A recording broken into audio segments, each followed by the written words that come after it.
The car sped through the streets of Los Angeles. Inside, Maria stared out the window, her heart pounding. She still couldn't believe what was happening.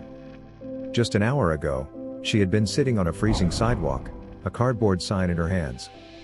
Now, she was sitting in a luxury car next to Donald Trump. But how had all of this started? The wind blew cold along Sunset Boulevard. Maria clung to her old blanket, while the traffic of Los Angeles sped indifferently past her. Her hands trembled as she held the cardboard sign with words that had long lost their meaning to anyone passing by: veteran in need. Please help. The cold bit at her skin, but it was the silence of the people that hurt her the most. She had been living like this for months, camped out on that sidewalk, watching faces pass by without ever stopping. But that day, something was about to change. A pair of polished shoes stopped in front of her. Maria didn't look up right away. She knew that most of the time, it was just a brief moment of curiosity before someone walked away. But this time, those shoes stayed put. "What's your name?" The voice was deep, firm. Maria slowly lifted her head and saw a tall man wearing a long black coat and a red tie. Beside him, two imposing bodyguards observed the scene discreetly. Donald Trump. Maria was speechless for a moment. It couldn't be real. Why was he stopping in front of her? "My name is Maria, sir." Her voice was uncertain. "I served in the Marines for 10 years, but when I came back, I lost everything." Trump studied her carefully, without interrupting. "Why are you here? Has no one helped you?" Maria lowered her gaze, trying to hide the shame burning inside her. "I've tried. But no one wants to hire a wounded veteran like me." A long silence followed. The noise of traffic seemed to fade, leaving only the two of them in that moment. Trump took a step back and pulled his phone from his pocket. Maria watched him, confused, her heart pounding. He's leaving. Just like everyone else, she thought, resigned. But then, she heard his voice, firm: "Send me a car immediately. And prepare a hotel room." When he returned to her, he gave her a reassuring smile. "Don't worry, Maria. We'll find a solution." After finishing the call, Trump knelt beside her. "The car is on its way. Before we leave, is there anything you want to take from here?" he asked kindly. Maria shook her head. "I have nothing. Except this," she said, showing him an old photo of herself in uniform, with her platoon standing behind her. "They were my family," she added, a tear slowly trailing down her cheek. Trump nodded, asking no further questions. "All right, then let's go." The car arrived moments later, a black SUV pulling up next to the curb. A bodyguard opened the door, and Trump helped Maria inside. As they drove, she sat in silence, watching the city lights flash past the window. The warmth inside the car was a stark contrast to the cold she had endured for months. "I still can't believe this," she thought, clutching the photo of her platoon. Why is he doing this? Sitting in the car seat, with the warmth slowly melting the cold embedded in her bones, Maria let her mind drift back. Back to when she wore her uniform with pride, back to when her life still had a clear direction. She had served in the Marines for 10 years. 10 years of sacrifices, missions in war zones, sleepless nights under the skies of distant lands. She remembered the constant hum of helicopters, the hot desert wind, and the laughter of her platoon that eased even the toughest moments. But it wasn't just the good memories that haunted her. There was also the darkness. The missions that went wrong. The friends who didn't make it back. One of them, Sam, had made her a promise before their final mission: "When we get home, let's open a school for veterans." But Sam never came home. His loss had left an invisible but deep wound. And when, after 10 years, she had finally returned home, she was no longer the same. She had tried to rebuild her life, but reality had been cruel. Every job interview was a failure. They always told her the same things: "I'm sorry, but we're not interested." Or, "We don't hire people with such specific experience." Her military experience, once her greatest pride, had become a burden. And so, little by little, she had lost everything: first her job, then her home. The darkest moment had been that night in the rain, crouched next to a dumpster, tears mixing with the cold water. "I'll never make it," she had thought back then. But now, sitting in that car, as the lights of Los Angeles flashed rapidly around her, a small spark of hope began to emerge. Maybe this is my chance, she thought, clutching the photo of her platoon. Maybe Sam didn't expect me to give up like this. Trump looked at her for a moment, as if he could read her thoughts. "You're not alone, Maria," he said in a calm voice. "Today, everything changes." And for the first time in months, Maria truly believed it.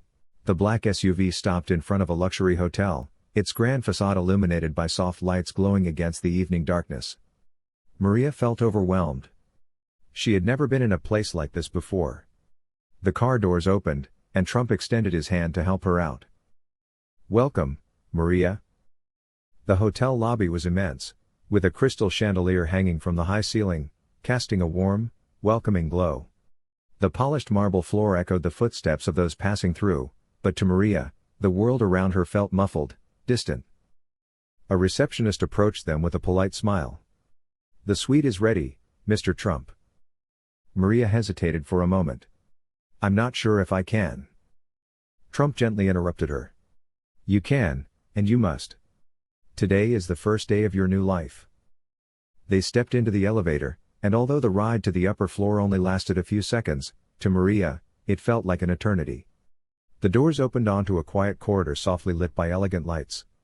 A hotel attendant escorted them to the suite's door, opened it, and stepped back. Maria walked in, and what she saw left her speechless. In front of her was a spacious room with large windows offering a spectacular view of Los Angeles. The city lights shimmered like fallen stars scattered across the ground.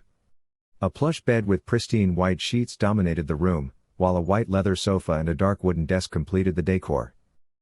On the bedside table sat a steaming teapot and a tray of warm food. The familiar smell of chicken soup hit her, bringing tears to her eyes. She couldn't remember the last time she had eaten something warm. "This is for you, Maria," Trump said, watching her reaction. "Rest, and tomorrow we'll discuss the next step." Maria slowly approached the bed, running her trembling fingers over the soft sheets. Her heart was pounding in her chest.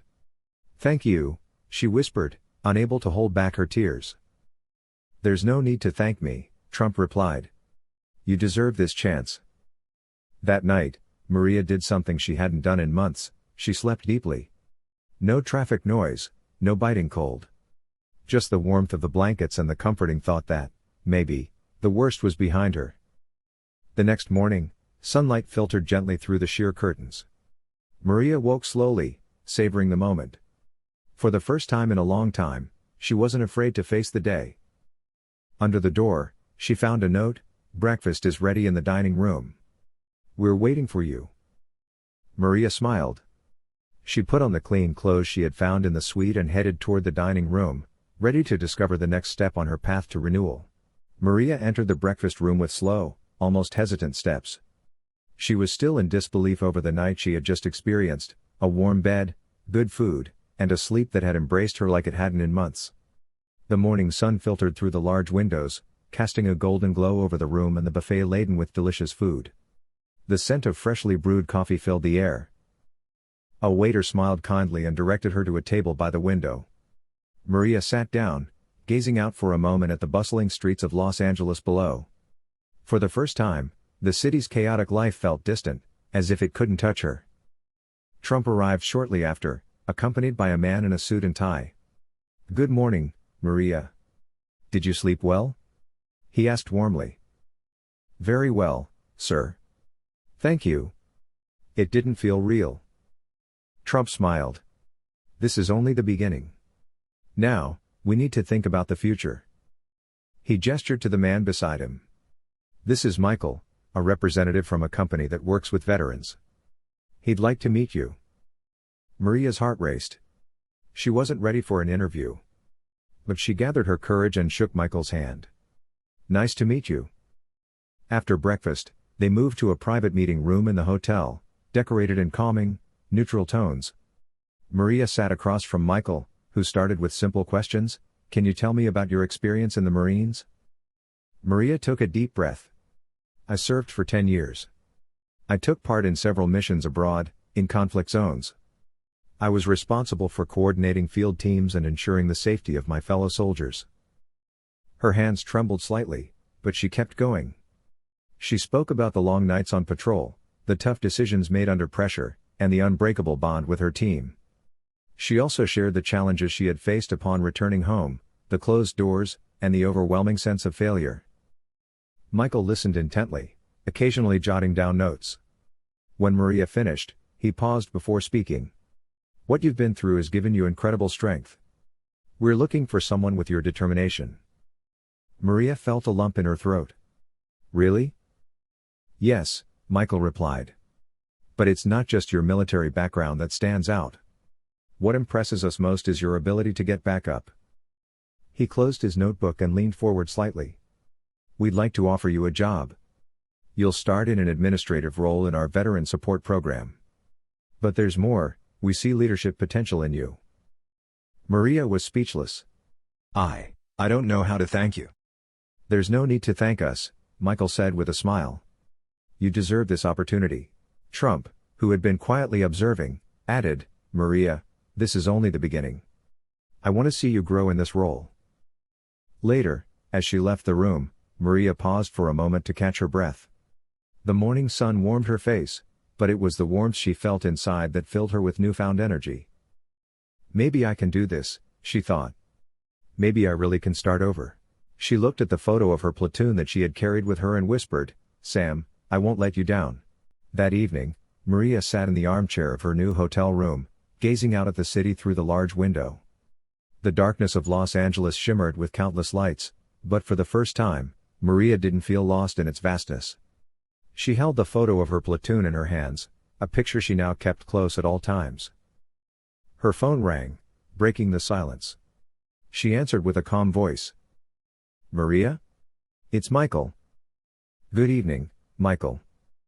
Sorry to call so late, but I have good news. The management has made a decision. In addition to the administrative role, we'd like to offer you the position of ambassador for our veterans program." Maria remained silent for a moment, trying to process the words. "Ambassador? What exactly does that mean?"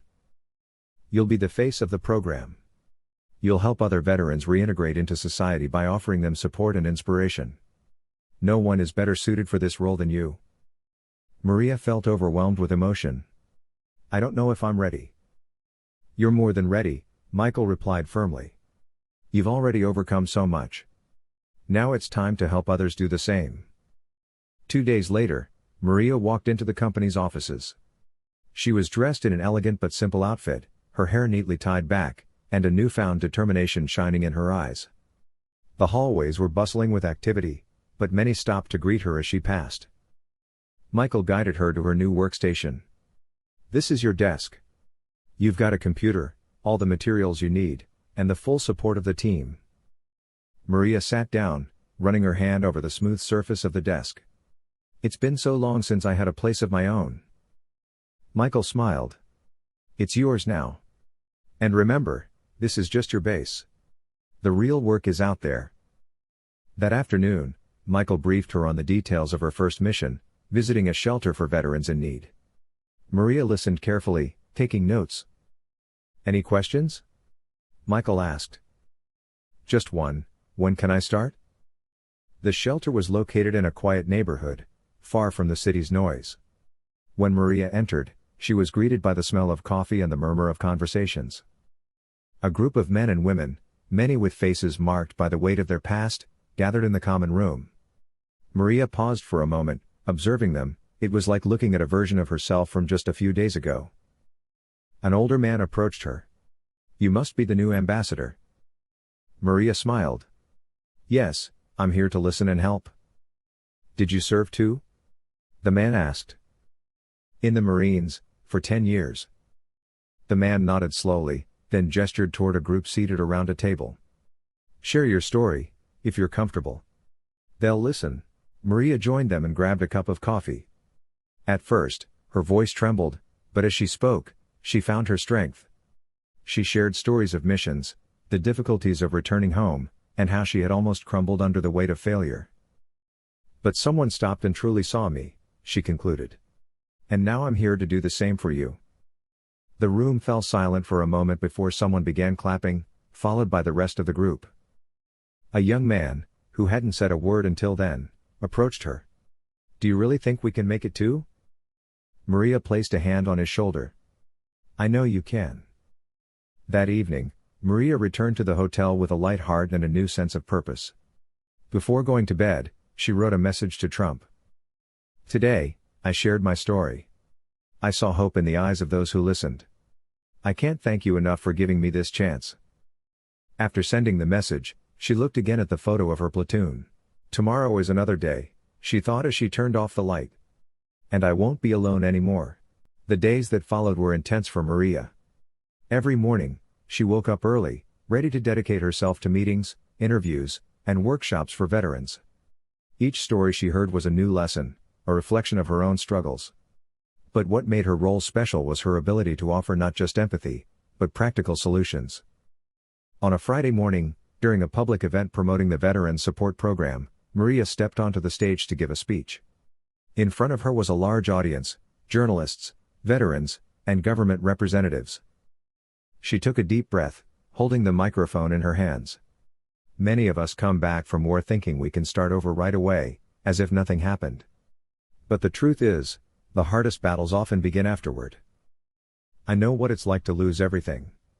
I know what it's like to feel invisible, sitting on a sidewalk, hoping someone will see you. Some in the audience lowered their gaze, visibly moved by her words. But today, I'm here to tell you that it's not the end. Because I found a helping hand when I needed it most. And now, I'm here to be that hand for you. The audience erupted into warm applause, but Maria knew that the real impact would come from what they would do together after the speech. That evening, Maria received a message from one of the young veterans she had met a few days earlier at the shelter. "Maria, thank you. I found a job today.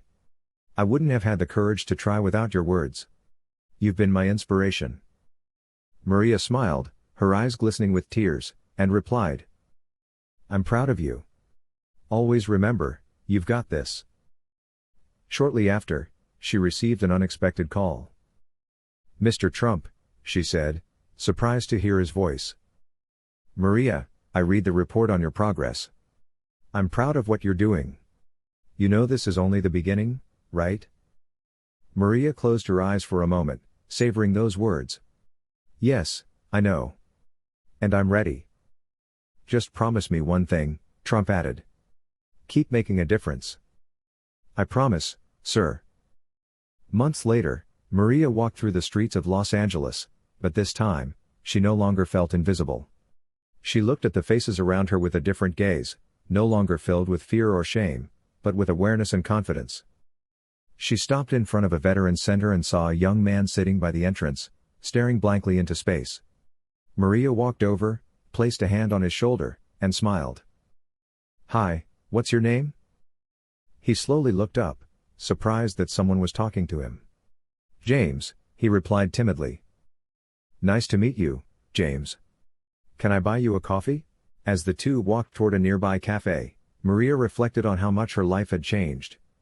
A random encounter had saved her, and now it was her turn to do the same for someone else. "I may not be able to change the entire world," she thought, "but I can change someone's world."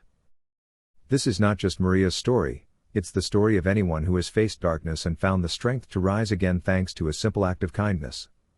Stories of rebirth begin when someone stops and says, "I see you, and I believe in you." If you believe in the power of a kind gesture, leave a like, share this video, and subscribe to the channel. Every share can be the spark that ignites hope in someone. Thank you for being part of this mission. Together, we can make a difference. Remember, even the smallest gesture can change someone's world.